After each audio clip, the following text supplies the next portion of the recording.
आपकी कृपा है। लगभग 1 साल से आपके सारी वीडियो वगैरह देख रहा हूँ, तो बड़ी इच्छा थी बहुत समय से भी आपके दर्शन करूं।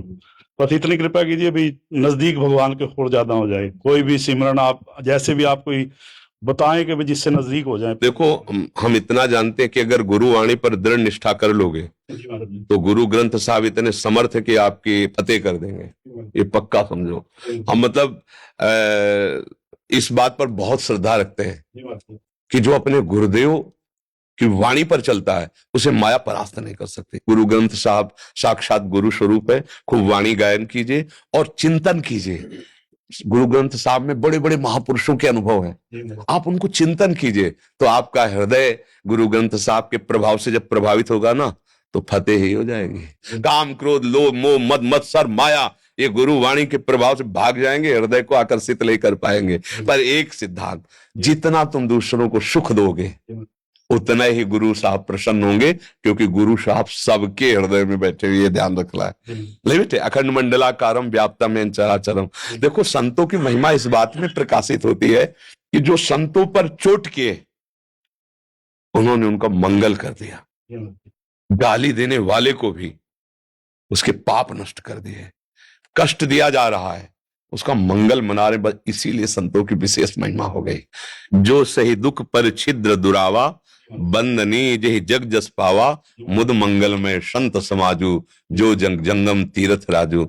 महान पुरुषों का हृदय महान ही होता है। हमें चाहिए, यदि हमसे पूछा जाए किसी के विषय में कि कैसा है, तो हम कह सकते हैं कि हम अपने विषय को तो जानने की चेष्टा कर सकते हैं, लेकिन सामने वाला कैसा जानते हुए भी हमें कहना कि हमें पूर्ण रूप से ज्ञान नहीं है, ये हमारी साधुता होगी। जो सही दुख पर छिद्र माने दोष, दुरावा माने छुपा लिया, तू अपने कर्म का भोगेगा। मेरी दृष्टि में, मेरे हृदय में तुम्हें नीचा दिखाने की बात नहीं आएगी। मैं तुम्हें दोषी नहीं ठहराऊंगा, लेकिन तुम्हारा कर्म ही तुम्हें नष्ट कर देगा। हमें शांत रहना है। जब धर्म को कलयुग पीट रहा था लात और डंडों से, तो परीक्षित जी ने पूछा कि एक बार तू केवल बता कि तुम्हें दंड कौन दे रहा है, उसका नाश करने में मैं समर्थ हूं। तो उन्होंने कहा कि इस पर विचार करना होगा आपको कि दंड कौन दे रहा है।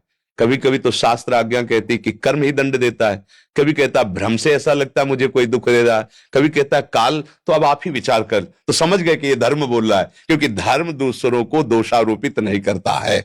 अगर कोई हमसे पूछता है कि आप इनके विषय में जानते हो, तो हम कहेंगे अभी ठीक से हम अपने विषय में ही निर्णय नहीं कर सकते, तो दूसरे के विषय में क्या। ये संतों की भाषा होती है। अगर हम किसी को पूर्ण प्रमाणित करते हैं कि ये दोषी है, तो मेरे से गलती हो जाएगी, क्योंकि मेरा प्रभु और मेरा सिद्धांत एकदम अलग है। चाहे किसी भी संप्रदाय के, चाहे कोई भी महात्मा हो, आप देख लेना उनकी वाणी दोषों का वर्णन करके दोषों के त्याग के लिए है। लेकिन जो दोषी है, यदि उससे पूछा जाए कि आप क्या दंड देना चाहते हो, तो उनके पास एक ही भाव होगा कि क्षमा करो इसे और भगवान इसको सद्बुद्धि दे, ये कुमार्ग को छोड़ करके सतमार्ग में चले, ये गुरुवाणी को स्वीकार करे, धर्म से चले। प्रायः महात्माओं की कोशिश। फिर जब कोई धर्म पर आक्रमण करता है, सिद्धांत पर आक्रमण करता है, तब फिर वही भगवद आवेश उसके ऊपर सिंहवत सवार हो जाता है। फिर वो क्रिया कर डालता है, वो विचार नहीं होता उसमें। समझ रहे? जैसे हम आपको ऐसा कह रहे हैं, लेकिन अभी कोई ऐसा अधर्माचरण करे तो उस समय हमारे अंदर क्या भाव आता है वो प्रभु भेजेंगे, और उस समय हम क्या बर्ताव करते हैं प्रभु के द्वारा होगा। मेरे द्वारा अगर विचार पूर्वक किया जाएगा तो किसी का अहित नहीं होगा, किसी की निंदा नहीं होगी, हम किसी को दोषी नहीं ठहराएंगे। दोष वर्णन करेंगे कि ऐसे दोषों का त्याग करना चाहिए, और जान रहे हैं इसमें दोष है, पर मेरे प्रमाण से उससे कष्ट मिलेगा, इसलिए हम उन दोषों का वर्णन उसके लिए नहीं कर पाएंगे।